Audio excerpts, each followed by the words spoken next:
The horses' hooves echoed against the cobblestones of the courtyard as Sophie Whitmore adjusted her silk gloves for the third time in as many minutes.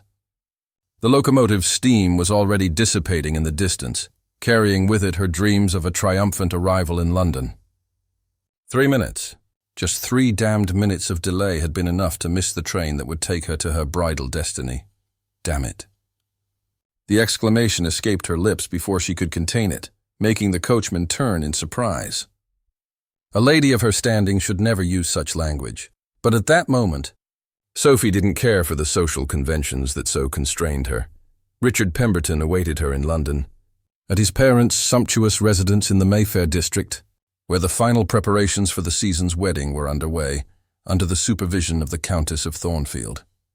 3 weeks of meticulous preparations, from the selection of flowers to the final adjustments of her wedding gown, crafted by the court's finest dressmakers. Now, because of an insignificant delay in her morning toilette, everything seemed compromised. "Milady, the next train departs not until tomorrow at dawn," the coachman informed her, respectfully removing his hat. "Should I drive you back to the estate?" Sophie contemplated her options with growing frustration. Her family's country estate in Berkshire offered familiar comfort, but it also meant accepting defeat.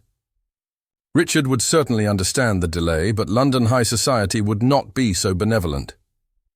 Gossip about delayed brides had the power to tarnish reputations for entire generations. "Yes, let us return. I will send a telegram explaining the situation," she decided, though each word made her grind her teeth in irritation. The journey back to Whitmore Manor unfolded in contemplative silence. Sophie watched the familiar landscape roll past the carriage window, the verdant fields where she used to ride as a child, the century-old oaks that had witnessed generations of her family, the gentle hills that stretched as far as the eye could see.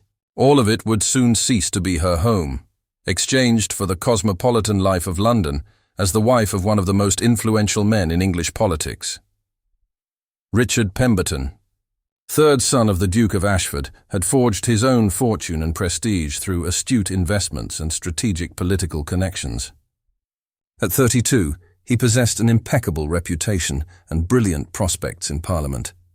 It was precisely the kind of marriage her father, Sir Edmund Whitmore, had always wished for her, a union that would further elevate the family's status and secure her position in the English aristocracy. However, as the carriage approached the wrought-iron gates of the family estate, Sophie couldn't shake a strange unease that had accompanied her for weeks. Richard was always courteous and attentive, but there was a calculating coldness in his demeanor that made her uncomfortable. His kisses were technically proper, his words always correct, but they lacked the passion she secretly yearned to find in marriage. "Nonsense," she murmured to herself. "True love is a luxury few women of my position can afford." Whitmore Manor rose majestically against the afternoon sky, its Georgian-style windows reflecting the last rays of golden sunlight. 3 stories of pale limestone, meticulously tended formal gardens, and a reputation for hospitality that drew the cream of English society to its famous summer parties. Upon alighting from the carriage, Sophie was met by the efficient Mrs. Hartwell, the governess who had practically raised her after her mother's untimely death.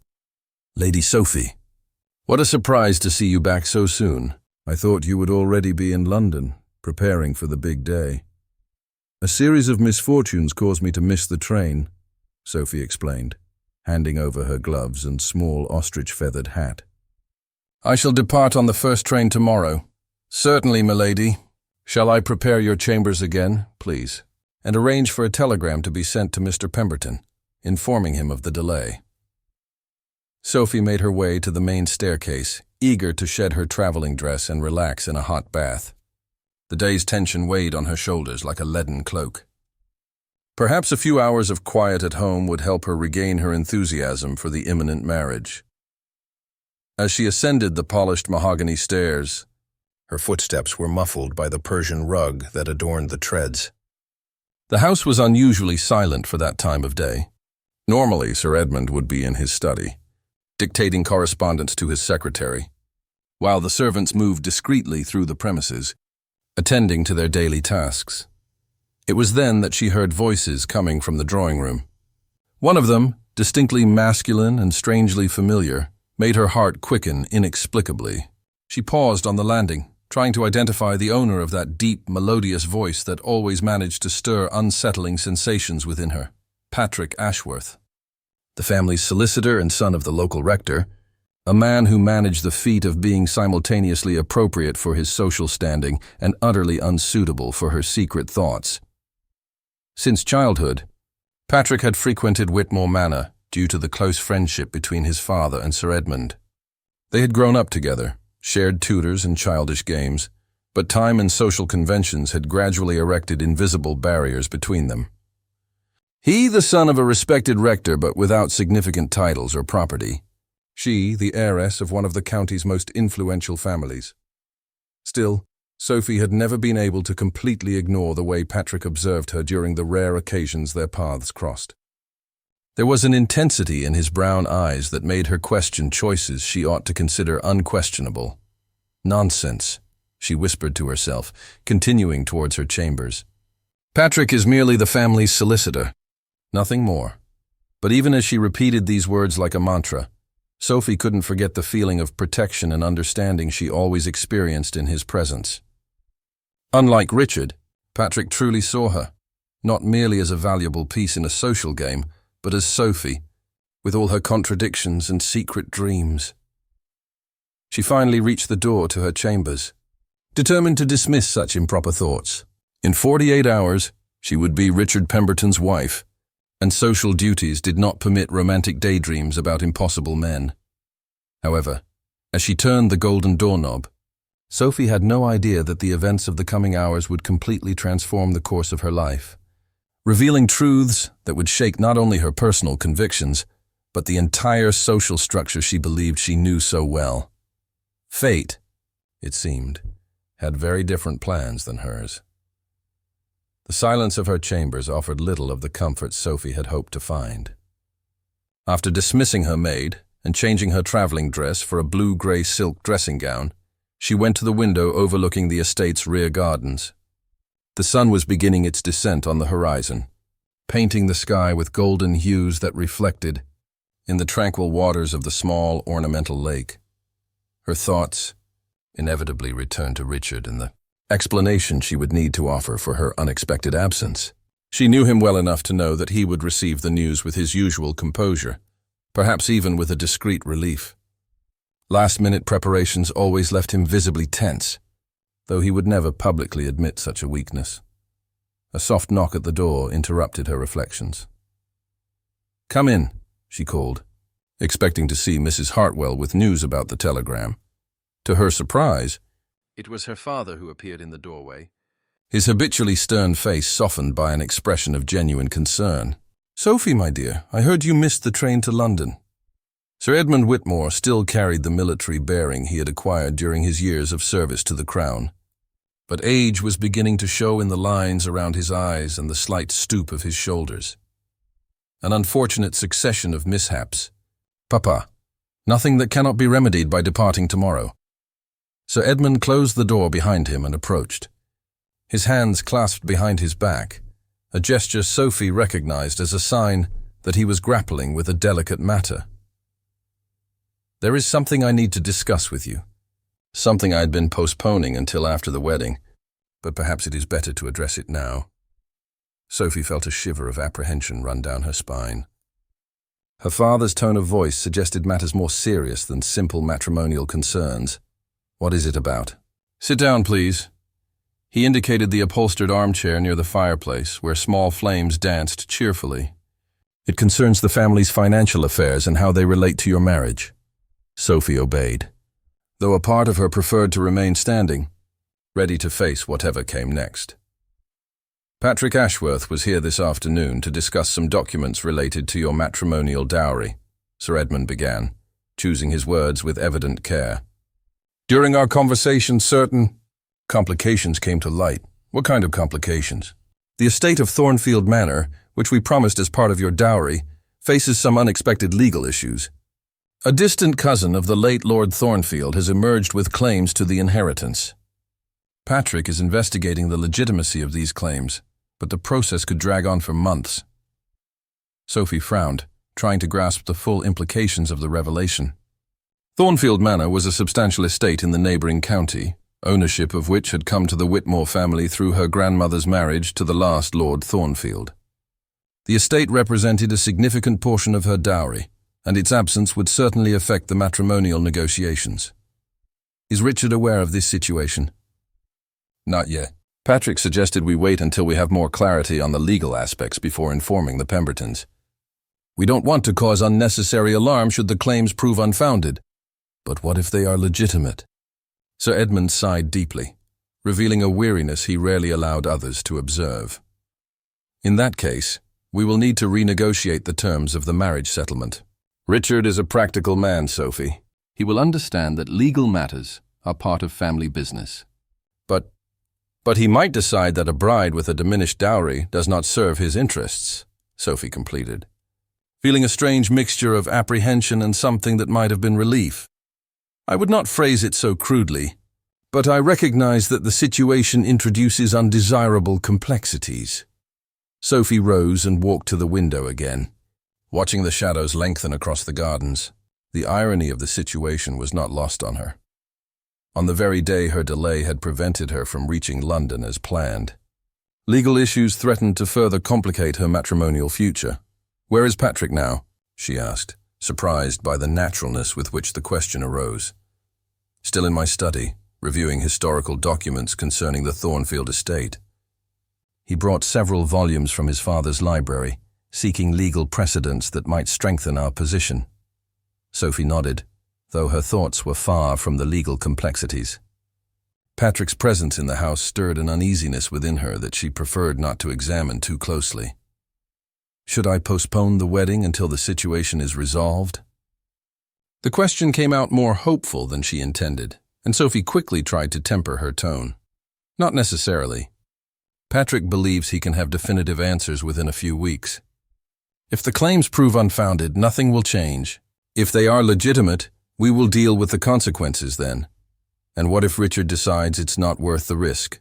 Sir Edmund studied his daughter's face carefully, as if searching for signs of distress or relief. Sophie did her best to maintain a neutral expression, though she knew her father possessed a disconcerting ability to read her emotions.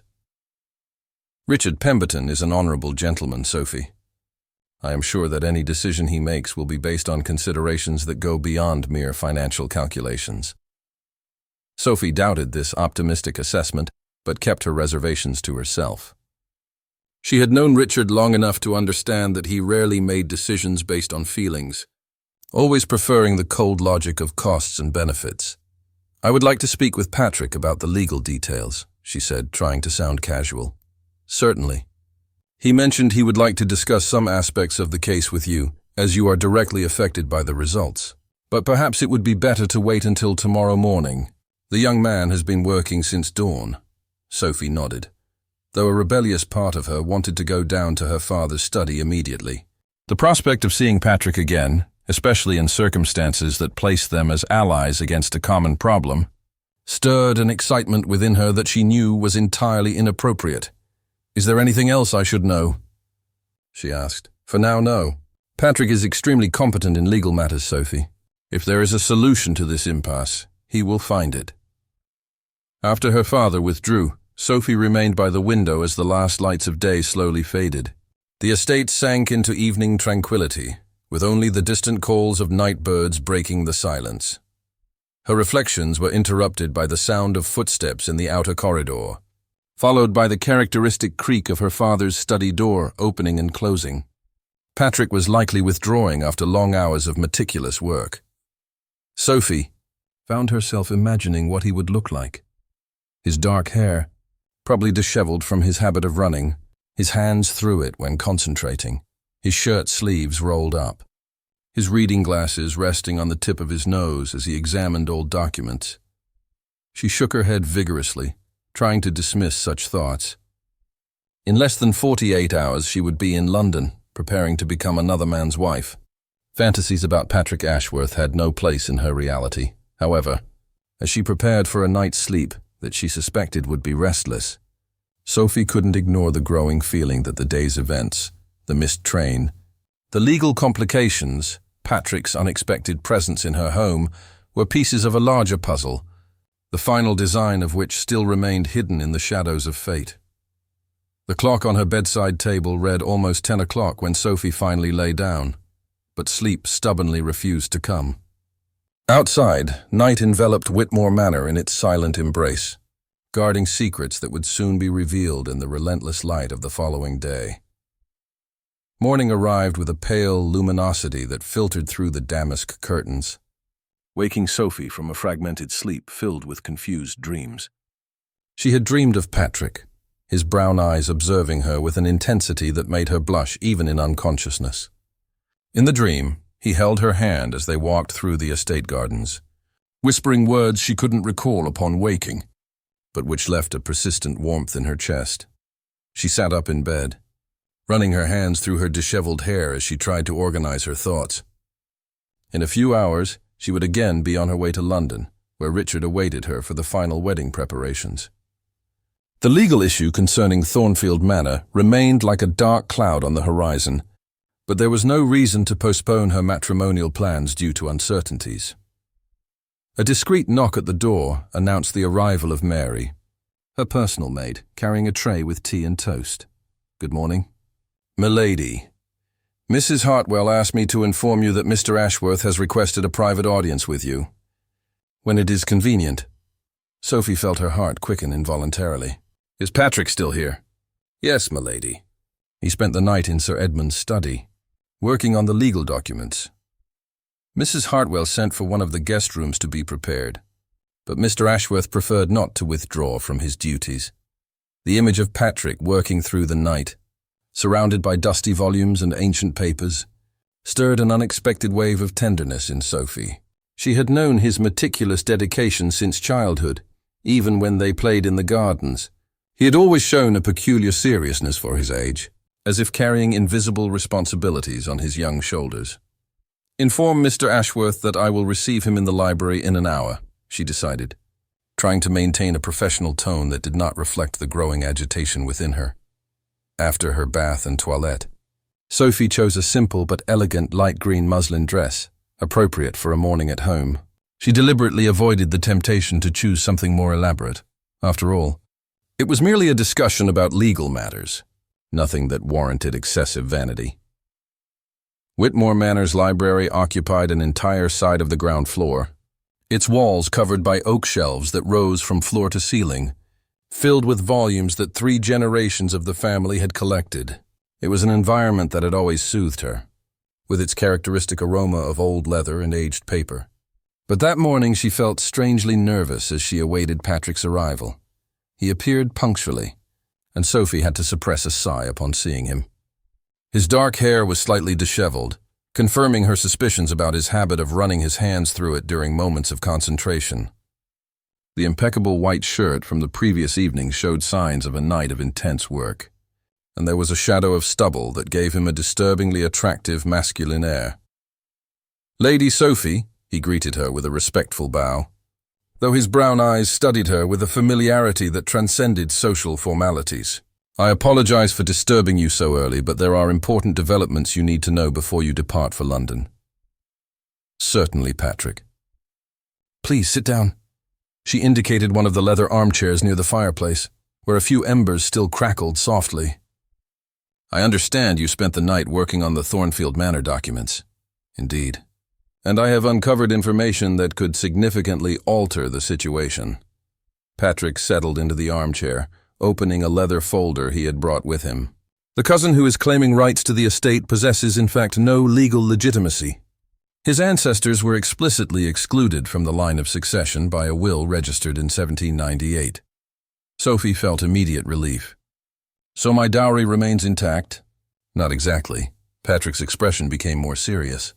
"While the cousin's claims are unfounded, I have discovered other complications. Thornfield Manor carries substantial debts that were not adequately disclosed when the property was incorporated into your family's estate. The debts considerably exceed the current value of the property."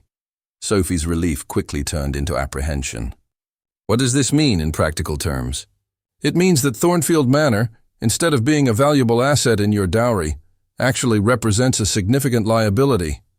Anyone who inherits it will also inherit the associated debts. Sophie rose abruptly, walking to one of the tall windows that offered a view of the formal gardens. The irony of the situation was almost comical. In the space of 24 hours, she had gone from a delayed bride to a bride whose dowry was compromised by legal issues. "Richard must be informed immediately," she said, though her voice sounded strangely distant even to her own ears.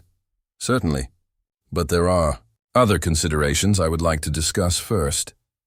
Something in Patrick's tone made Sophie turn to face him. He had risen as well, and was observing her with an intensity that made her feel as though he could read her innermost thoughts. "What kind of considerations?"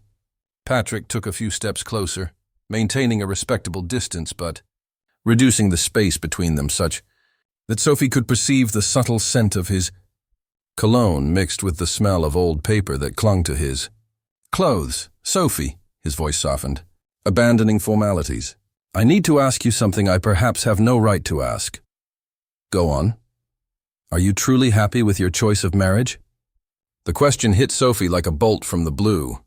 It was precisely the question she had been avoiding facing in the weeks leading up to the wedding, preferring to focus on the practical aspects of the union rather than examining her true feelings. "Why would you ask such a question?" she replied, trying to buy time. "Because I have observed you for years, Sophie. I know your expressions, your gestures, the way your eyes light up when you are genuinely enthusiastic about something. And I do not see that light when you speak of Richard Pemberton." Patrick's brutal honesty left her momentarily speechless. For years she had convinced herself that her reservations about Richard were simply pre-marital jitters, a natural reaction for any young woman facing such a significant change in her life. "My personal feelings are irrelevant," she said finally, though the words sounded hollow even to herself. "Richard is an honorable man with excellent prospects. Our marriage will benefit both families." "That is not an answer to my question." Patrick took a few more steps towards her, and Sophie found herself pressed against the window, with no room to retreat. His proximity stirred sensations she had spent months trying to suppress.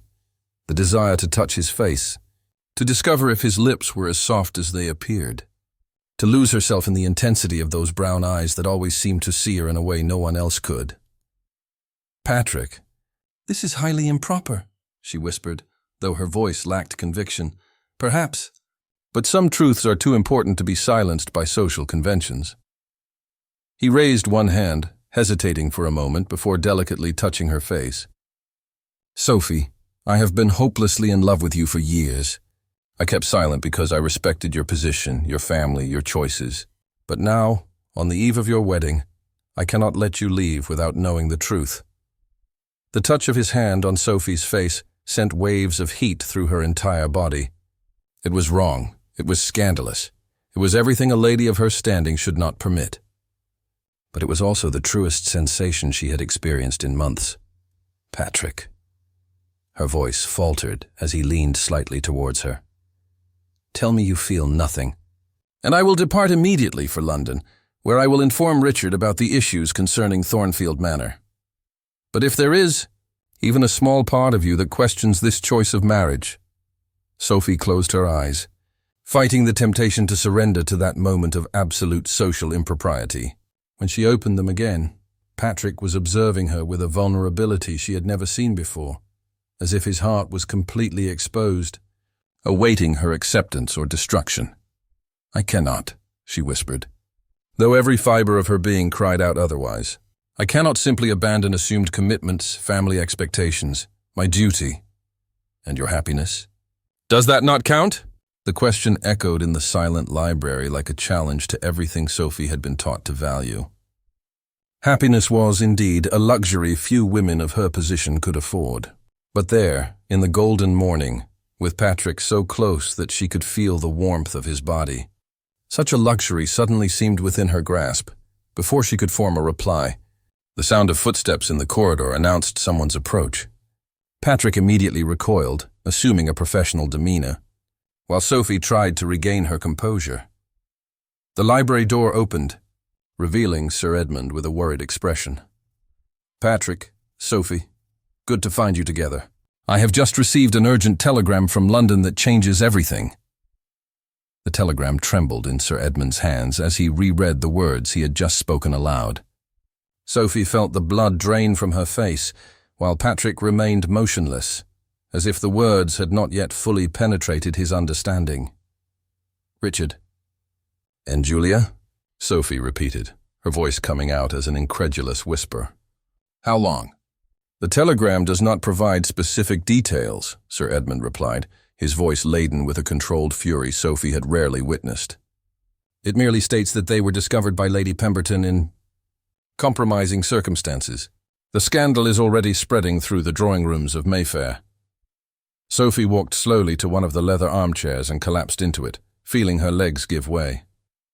Julia Fairfax, her best friend since childhood, the maid of honor chosen for her wedding, the confidant of all her secrets and anxieties. The betrayal cut deeper than any infidelity from Richard ever could.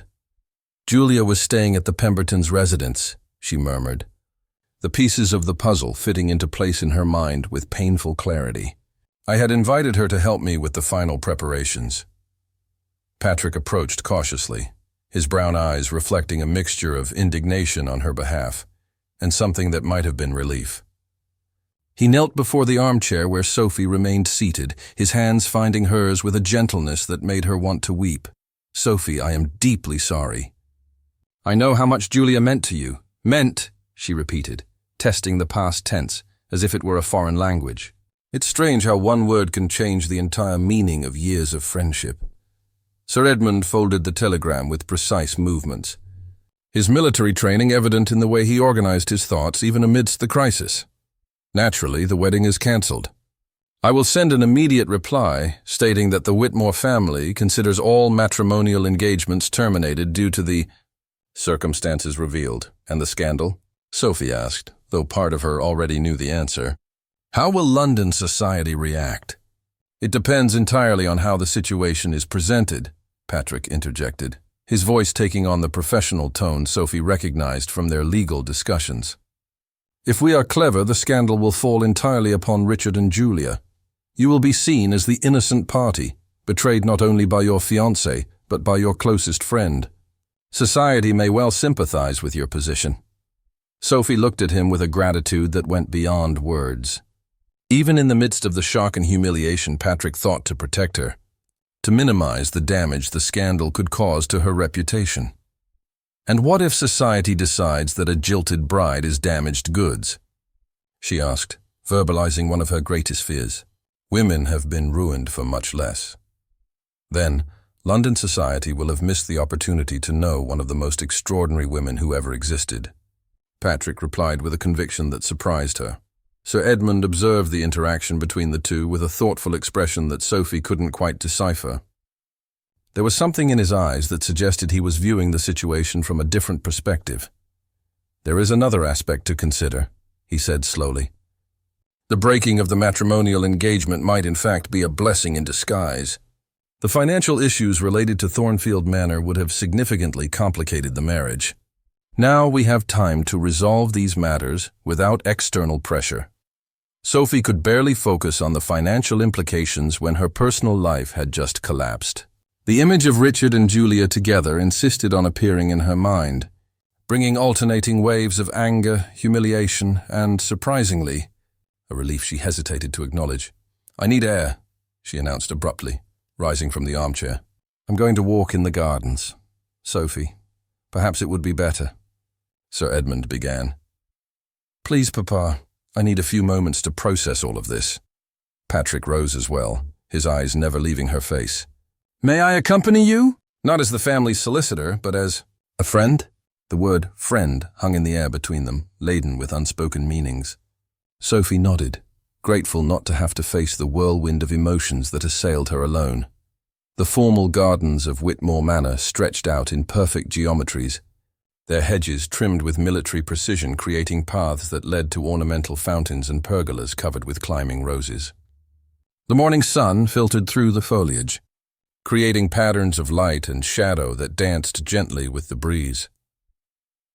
Sophie walked in silence for the first few minutes, Patrick respecting her need for quietude. Only when they reached the central fountain, where goldfish swam lazily among the water lilies, did she finally speak. "I should be devastated," she said, her voice heavy with perplexity. "I should be crying, screaming, planning revenge, but the only thing I feel is emptiness. Perhaps because deep down, you already knew that marriage wasn't right for you," Patrick suggested gently. Sophie turned to face him, studying his face as if seeing him for the first time. The morning light highlighted the angles of his features, the strong line of his jaw, the evident intelligence in his eyes. How had it taken her so long to realize how attractive he was? "You knew, didn't you?" she asked. "About Richard and Julia." Patrick hesitated, clearly struggling with the answer. "I didn't know specifically about Julia, but there were rumors about Richard, behaviors that suggested he wasn't entirely dedicated to his marital commitment. And you didn't tell me anything. I had no proof. And you seemed determined to go through with the marriage. I didn't feel I had the right to interfere based solely on suspicion." Sophie walked to the edge of the fountain, observing her reflection in the crystal-clear water. The woman who gazed back at her looked different, older, perhaps, but also strangely freer. "This morning, in the library, you said you'd been in love with me for years," she said, without turning to face him. "I did. Why did you never say anything before?" Patrick approached, stopping beside her at the fountain. His reflection joined hers on the water's surface, creating an image that Sophie found strangely prophetic. "Because you were unattainable. A lady of high standing, destined for a marriage that would further elevate your social status. I am merely a parson's son, Sophie. A competent solicitor, perhaps, but with no titles, no significant estates, nothing but my love to offer. And now? Now you are free to make your own choices. And I dare to hope that perhaps, just perhaps, one of those choices might include me." Sophie finally turned to face him completely. The vulnerability in his eyes was almost painful to witness, but also deeply moving. Here was a man who truly knew her, who had loved her in silence for years, who had placed her needs and happiness above his own desires. "Patrick," she began, her voice trembling slightly, "I feel as though I am awakening from a long dream, as if I have spent years living the life others expected me to live, instead of the life I truly desired." "And what life do you desire, Sophie?" The question echoed in the silent gardens laden with infinite possibilities. Sophie looked around, at the house where she had grown up, at the gardens where she had played as a child, at the man who represented both security and adventure. "I don't completely know yet," she admitted. "But I know I want to find out, and I know I want someone by my side who sees me truly, not as a trophy or a convenience, but as Sophie." Patrick extended his hand towards her, a silent question in his eyes. Sophie looked at that hand, strong, gentle, offered without pressure or demands, and felt something within her calm for the first time in months. As she entwined her fingers with his, it was as if a piece that had been displaced finally found its rightful place in the puzzle of her life. "The scandal will not be easy to face," Patrick said, gently squeezing her hand. "No," Sophie agreed. "But perhaps it is exactly what I needed to break free from the expectations that imprisoned me." They remained like that for long moments, hands intertwined, looking at the water where their reflections mingled like a promise of the future.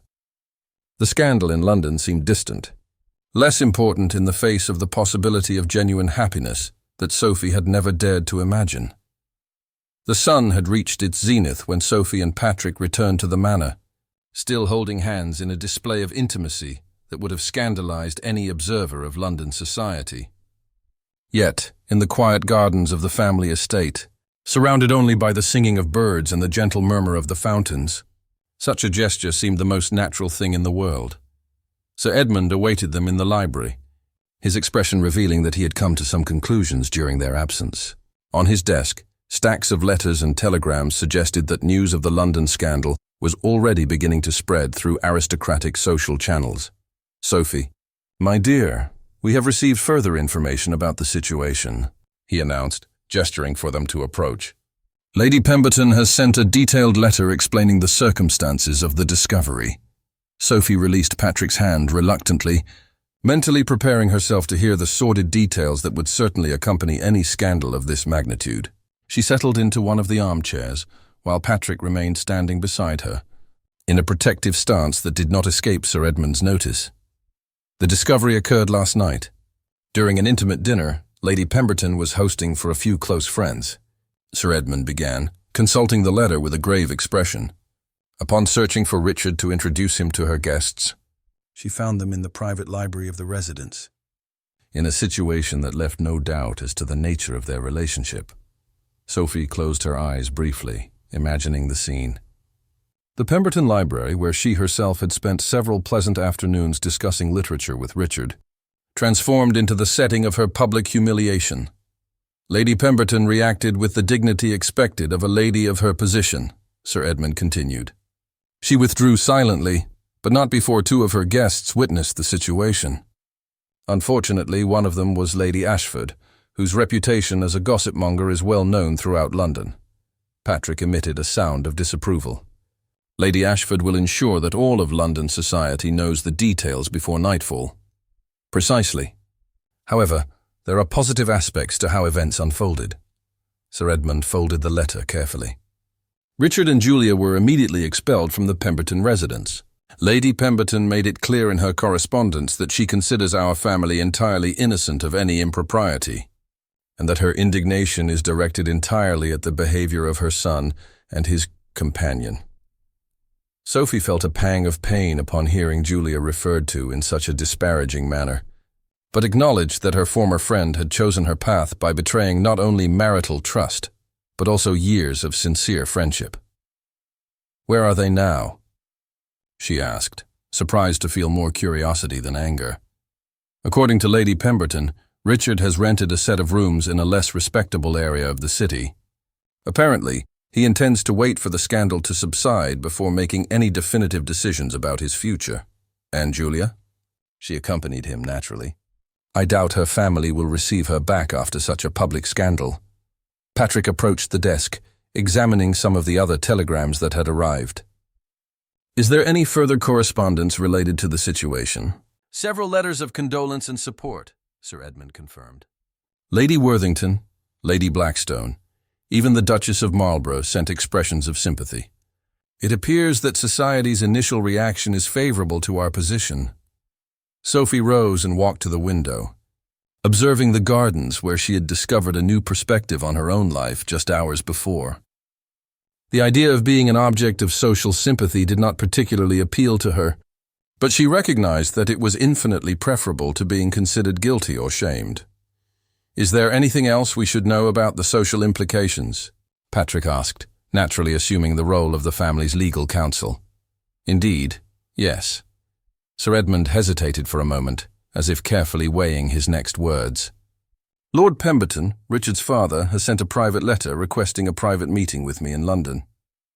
Apparently, there are financial matters related to the dowry that need to be properly resolved." Sophie turned, alarmed. "What kind of financial matters?" "Certain expenses already incurred for the wedding, gifts exchanged between the families, contractual issues that need to be formally dissolved," Patrick replied before Sir Edmund, his legal expertise evident. "It's standard procedure in cases of marital dissolution, especially when property matters are involved. Will I need to accompany you to London?" The idea of facing London society so soon after the scandal filled her with apprehension. "Not necessarily," Sir Edmund replied. "Patrick can represent me on the legal aspects, and your presence is not essential for the financial negotiations." Sophie noticed the evident relief on Patrick's face at the prospect of accompanying Sir Edmund to London. The idea of leaving her alone at the estate while he dealt with the consequences of the scandal clearly worried him. "When do you plan to leave?" she asked. "Early tomorrow. Lord Pemberton is eager to resolve these matters quickly before the scandal spreads further." Sir Edmund gathered the papers on his desk. "Patrick, you will need to prepare all documents related to the original marriage agreement, as well as the papers concerning Thornfield Manor." "Certainly. I will work on that this afternoon." Patrick looked at Sophie with an expression that blended concern and reluctance to leave her. "Sophie, is there anything specific you would like me to address on your behalf during the negotiations?" The simple question carried deeper implications. Patrick was offering not only his legal services, but his personal protection of her interests. assuming a role that would traditionally fall to a husband or close relative. "I trust your judgment completely," she replied, the words carrying a meaning that extended beyond legal matters. Sir Edmund observed the exchange with growing interest. "Patrick, if I may make an observation, you have shown yourself exceptionally dedicated to our family's interests during this crisis. The Whitmore family has always treated me with generosity and respect," Patrick replied diplomatically. "It is my privilege to return that courtesy. Certainly. However, I suspect your motivations extend beyond mere professional gratitude." The comment hung in the air like an unasked question. Sophie felt a blush creep up her face, while Patrick adopted a visibly more tense posture. "Sir Edmund," Patrick began, his voice gaining a formal seriousness, "if you are suggesting that my feelings for Lady Sophie influence my professional conduct, I am suggesting nothing improper," Sir Edmund interrupted with a slight smile. "On the contrary, I am observing that a man who genuinely cares about my daughter's interests may be precisely what she needs at this moment in her life." Sophie looked at her father with surprise. For years, she had assumed that he expected her to marry within her social class, to someone who would bring political or financial advantages to the family. The suggestion that he might approve of a relationship with Patrick left her momentarily speechless. "Father," she said hesitantly, "what exactly are you saying?" "I am saying, my dear, that recent events have made me reflect on what truly constitutes a good marriage. Richard Pemberton possessed all the attributes I judged desirable in a son-in-law: social position, wealth, political connections. Yet he lacked the most important thing: genuine devotion to you." Sir Edmund rose and walked to where Sophie stood by the window. "Patrick, on the other hand, has demonstrated over the years a loyalty and a care for your well-being that transcend any professional obligation. I have observed how he looks at you when he thinks no one is paying attention. I have seen how she lights up when he enters a room." Sophie felt tears welling in her eyes. Her father's understanding and approval represented more than she had dared to hope for. "Sir Edmund," Patrick said, his voice trembling slightly, "I may not possess titles or grand estates, but I promise that I will dedicate my entire life to ensuring Sophie's happiness, if she will allow me." "And Sophie?" Sir Edmund turned to his daughter. "What do you desire?" Sophie looked between the two most important men in her life: her father, who had always been her safe harbor, and Patrick, who represented the possibility of a happiness she had never imagined possible. The choice, which would have seemed impossible just 2 days prior, now presented itself with crystalline clarity. "I desire the chance to discover where this new path may lead me," she said, extending her hand towards Patrick. "I desire to explore feelings I have suppressed for too long in the name of social duty." Patrick crossed the library in a few quick strides, taking her hand with a reverence that made her feel like the most precious woman in the world. "Then it is settled," Sir Edmund announced with evident satisfaction. "Patrick, when we return from London, I would like to formally discuss your intentions regarding my daughter." The carriage swayed gently along the dusty roads leading to London, while Patrick discreetly observed Sir Edmund, who remained absorbed in reading legal documents. The silence between them was not uncomfortable, but laden with unverbalized expectations about the negotiations awaiting them in the capital. 3 days had passed since Sophie had agreed to explore the feelings they both harbored in secret. 3 days in which Patrick had experienced a happiness he had never thought possible, tempered by the anxiety of leaving her alone at the estate while the scandal continued to reverberate through aristocratic social circles. "Patrick," Sir Edmund said suddenly, interrupting his reverie, "there are aspects of this situation that we have not yet adequately discussed." Patrick straightened in the upholstered seat, mentally preparing for a conversation he intuited to be of extreme importance. "Are you referring to the negotiations with Lord Pemberton?" "In part, yes, but also to the broader implications of what has happened between you and Sophie." Sir Edmund folded the documents and placed them in a leather folder. "I am not blind, young man.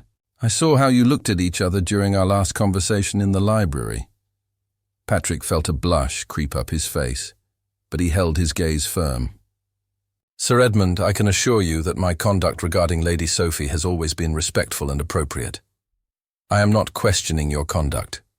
On the contrary, I am impressed by your restraint throughout all these years.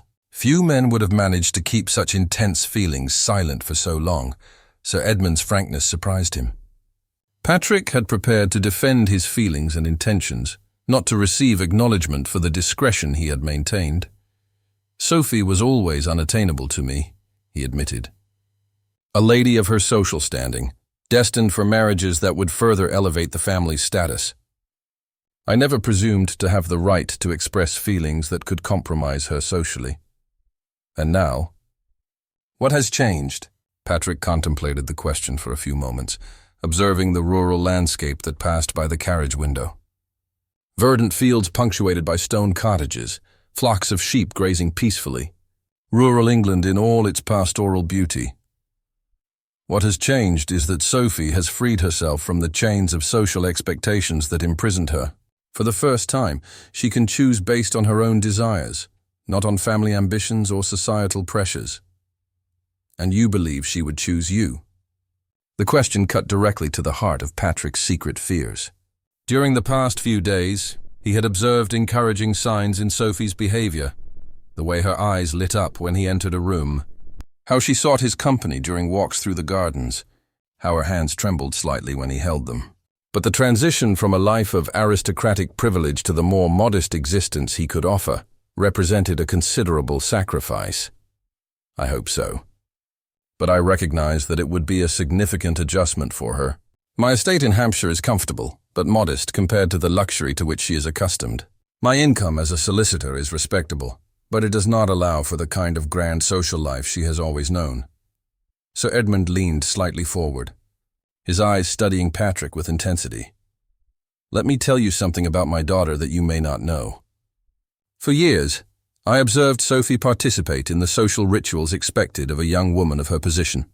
Balls, soirees, seasons in London. And I always perceived an underlying melancholy in her eyes. It was as if she were playing a role, living the life others expected of her, but not the life she truly desired. Patrick nodded, acknowledging the observation. He himself had noticed that ethereal quality in Sophie during social events, as if a part of her always remained distant, observing rather than genuinely participating. What does she truly desire? Authenticity, genuine connection, the freedom to be herself without judgment or expectation. Things that, ironically, wealth and social position often impede rather than facilitate. The carriage slowed as it approached an inn where they would change horses. Patrick took advantage of the pause in conversation to organize his own thoughts about the future he dared to imagine with Sophie. Sir Edmund, he said hesitantly, if you will permit me to be entirely frank about my intentions, please, continue. I love your daughter with a devotion that goes beyond anything I have ever experienced. If she accepts me, I will dedicate my entire life to ensuring her happiness. I recognize that I cannot offer her the same social status or material wealth that Richard could provide, but I can promise her something. He was clearly incapable of giving unconditional love and absolute fidelity. Sir Edmund observed Patrick with an expression that blended paternal assessment and growing approval. And what do you propose in practical terms? I would like to formally request your permission to court her appropriately, following all proper social protocols. A respectable engagement, followed by a marriage that honors both her social position and my own moral principles. There are, naturally, practical matters to consider, Sir Edmund said thoughtfully. The scandal with Richard has created a delicate situation. Sophie will need time for her reputation to stabilize before any announcement of a new marital commitment. Certainly. I am in no hurry, Sir Edmund. I have waited years for this opportunity. I can wait the necessary time to do it properly. The carriage resumed movement after the change of horses, and the conversation naturally turned to the specific negotiations awaiting them in London. Lord Pemberton, according to his correspondence, was anxious to resolve all financial matters related to the cancelled marriage in a way that minimized any additional scandal. Richard lost a great deal with this behavior, Patrick observed as he reviewed the contractual documents. Not only Sophie, but also his political and social reputation. I doubt he will fully recover from the scandal. And Julia Fairfax? Patrick shook his head with a mixture of disdain and pity.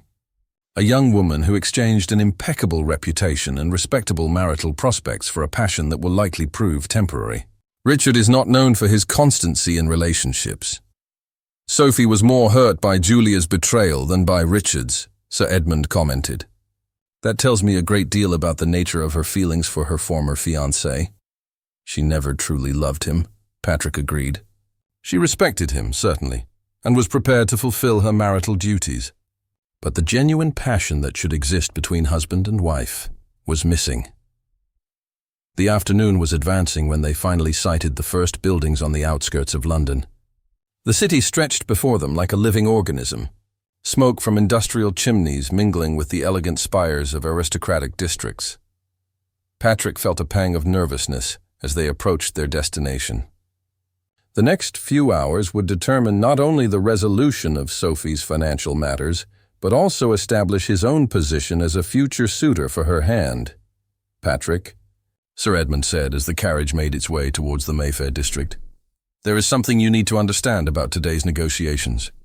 Lord Pemberton is not merely a father trying to clean up the mess created by his son. He is an experienced politician who understands the power of public appearances. What are you suggesting? That he may try to present proposals that favor the Pembertons' version of recent events.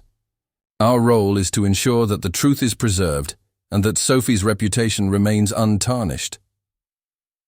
The carriage stopped before the Whitmore family's London residence, an elegant Georgian structure that reflected the family's good taste and social standing. Patrick alighted first, offering assistance to Sir Edmund, both aware that the coming hours would be crucial for Sophie's future. Inside the residence, they found Lord Pemberton awaiting them in the main drawing room, his immaculate appearance contrasting with the evident tension in his eyes. He was a middle-aged man with perfectly coiffed grey hair and the haughty bearing typical of the English high aristocracy. Sir Edmund, Mr. Ashworth, he greeted with formal courtesy, though his voice carried a coolness that did not go unnoticed. I thank you for acceding to my request for a meeting so promptly.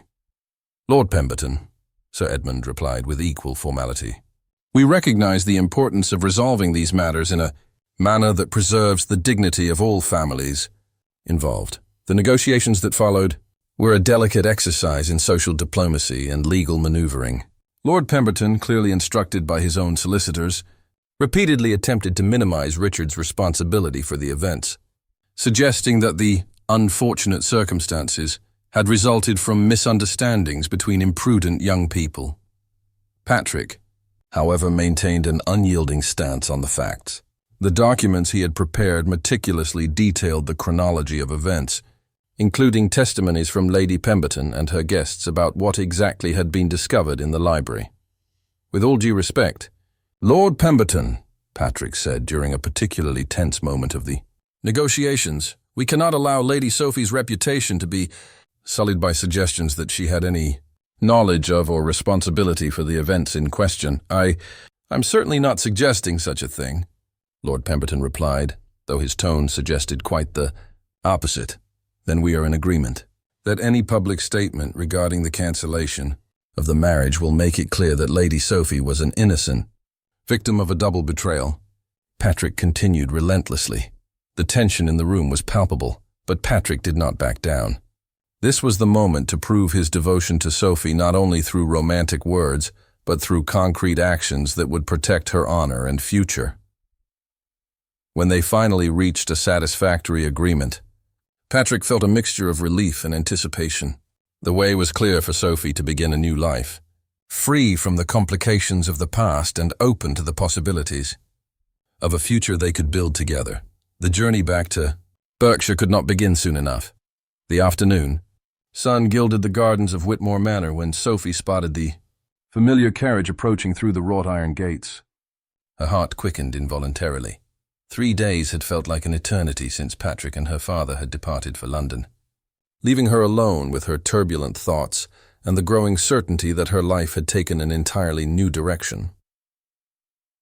During their absence, Sophie had received a torrent of correspondence from London society, letters of condolence, discreet invitations for country retreats, and even some malicious missives from acquaintances who barely disguised their morbid curiosity about the details of the scandal. All were carefully filed by the efficient Mrs. Hartwell, who showed fierce loyalty in protecting her young mistress from any unnecessary distress. More significant, however, were the hours of solitude that allowed Sophie to honestly examine her feelings. For the first time in years, there were no social expectations pressing on her decisions, nor marital timelines dictating her future. The freedom was simultaneously terrifying and exhilarating. She descended the main staircase with a hurried grace that would have amused her former governess, eager to discover the results of the negotiations in London. More than that, she longed to see Patrick again, to confirm that the feelings that had blossomed between them in the gardens were not mere fantasy born of the shock of Richard's betrayal. The carriage stopped before the main entrance, and Sophie watched Patrick alight first, offering respectful assistance to Sir Edmund. Even from a distance, she could perceive a tension in his movements that suggested the negotiations had been more complex than anticipated. "Father." "Patrick," she greeted as they approached, studying their faces for clues about the success of their mission. "How were the negotiations?" Sir Edmund kissed her forehead with paternal tenderness before replying, "Successful, my dear, although Lord Pemberton proved more combative than we initially expected." Patrick remained slightly behind Sir Edmund, his brown eyes meeting Sophie's with an intensity that made her blush slightly. There was something different in his posture, a new confidence that had not existed before his departure. "All financial matters have been resolved satisfactorily," Sir Edmund continued as they proceeded to the main drawing room. "Your dowry remains intact. The complications of Thornfield Manor have been adequately documented, and we secured a written agreement ensuring that any public statement regarding the cancellation of the marriage will leave your reputation completely preserved." Sophie felt a genuine relief, though she recognized that financial matters had become secondary compared to the emotional transformations she had experienced. "And Richard? How did he react to the conditions?" "Richard was not present at the negotiations," Patrick replied, speaking for the first time since their arrival. Lord Pemberton represented the family's interests, but it was quite clear that his son had fallen considerably in his esteem. "Patrick was remarkable during the discussions," Sir Edmund added with evident pride. "He maintained an unyielding position on protecting your interests, refusing any concession that could compromise your reputation." Sophie looked at Patrick with growing gratitude. The idea that he had fought so fiercely for her honor, even when she was not present to witness it, touched her deeply. It was exactly the kind of silent devotion that Richard had never demonstrated. "Is there any further news about the scandal?" she asked, preparing herself to hear the inevitable developments that 3 days of London gossip would have produced. "Indeed, yes," Sir Edmund said, with an expression that mixed amusement and satisfaction. "It seems Richard and Julia have discovered that passion based on betrayal rarely withstands social pressure. According to our informants, they are already facing significant difficulties." Patrick elaborated with details that Sophie found simultaneously shocking and gratifying. Richard lost several important political opportunities when his associates distanced themselves due to the scandal. Julia, in turn, discovered that being the other woman in a public scandal offers far less glamour than she had apparently imagined. Are they still together? For now. But there are rumors that Richard's deteriorating financial situation is causing considerable tension between them, Sir Edmund replied. It seems Julia was not prepared for the reality of a life without the luxuries she had always been accustomed to. Sophie felt a pang of something that might have been pity, had it not been overshadowed by residual irritation at her former friend's betrayal. Julia had always been drawn to glamour and social status, qualities a ruined Richard could hardly provide in the long run. "But enough talk of such disagreeable people," Sir Edmund declared with finality. "We have much more important matters to discuss." He turned directly to Patrick with a formal expression that made Sophie understand she was about to witness something significant. "Patrick, I believe there is a matter you wish to discuss with me formally." Patrick straightened up, adopting a posture Sophie recognized from his most important legal presentations. However, there was an underlying nervousness in his movements that she had never observed during purely professional matters. "Sir Edmund, with your permission, I would like to formally request the right to court your daughter." The words, though expected, made Sophie's heart quicken dramatically. Hearing Patrick verbalize his intentions so clearly and respectfully brought a tangible reality to the feelings that had blossomed between them.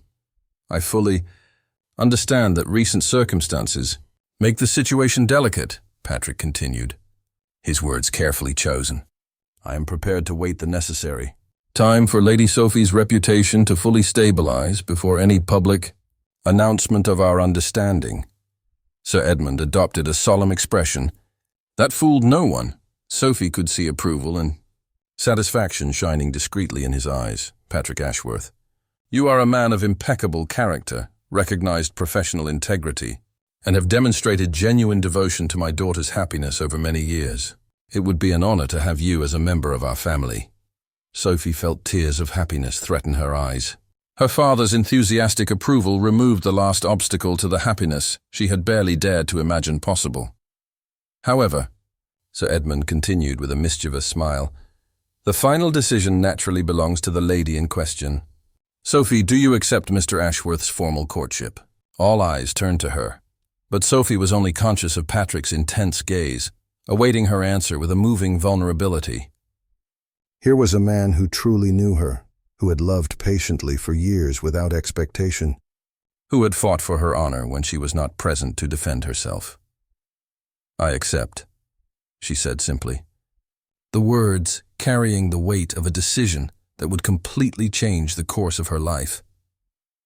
Patrick crossed the distance between them in a few quick steps, taking her hands with a reverence that made her feel like the most precious woman in the world. As he leaned to delicately kiss her fingers, Sophie felt a wave of warmth and contentment that contrasted dramatically with the calculating coldness that had always characterized her interactions with Richard. Sophie, Patrick murmured, his voice trembling slightly with emotion, I promise to dedicate every day of my life to ensuring you never regret this choice. I already know I won't regret it, she replied with a certainty that surprised her. For the first time in my life, I am making a choice based on what my heart truly desires, not what society expects of me. Sir Edmund observed the scene with evident paternal satisfaction. Well, that settles the main issues. Patrick, I presume you would like to discuss the practical aspects of the engagement, appropriate duration of the courtship, financial matters, timeline for the marriage, certainly. Though I would prefer Lady Sophie to have an equal voice in all these decisions, Patrick replied, confirming once again his respectful and collaborative nature. During the hours that followed, the three discussed the practical details surrounding any respectable engagement of the era. It was decided they would maintain complete discretion for at least 3 months, allowing the scandal with Richard to fully dissipate before any public announcement of Sophie's new matrimonial plans. Patrick would remain on the estate as a family guest during the coming weeks, both to finalize the legal matters related to Thornfield Manor and to allow him and Sophie to explore their nascent relationship under appropriate supervision. As the sun began to set, painting the gardens with golden hues that reflected in the mansion's windows, Sophie found herself once again walking the familiar paths, this time with Patrick by her side as her official suitor. Are you certain you don't mind the more modest life I can offer? Patrick asked, his practical concerns evident despite the happiness of the moment. Sophie stopped by the fountain where they had shared their first honest conversation about mutual feelings, observing their reflections in the crystal-clear water exactly as she had days before. But now, instead of uncertainty, she saw infinite possibilities. Patrick, for years I lived a life of material privilege but emotional poverty. I traded my authenticity for social approval, my happiness for status. Now, I finally have the chance to discover who I truly am when I'm not playing the role others expect of me. She turned to face him completely, her hands finding his with growing naturalness. A life built on genuine love and true partnership is worth infinitely more than any amount of wealth or social standing. You offer me something Richard could never give, the chance to be completely myself, loved for who I truly am, not for what I represent. Patrick drew her delicately closer, his eyes reflecting the same certainty she felt. Then we will build an extraordinary life together, he promised, sealing his words with a soft kiss that contained all the passion and devotion that had been Sapritai, asked by years of social propriety. When they finally parted, Sophie knew with absolute certainty that the missed train a few days prior had been the first step on a journey that would lead her not only to a new life, but to the discovery of who she was always destined to be.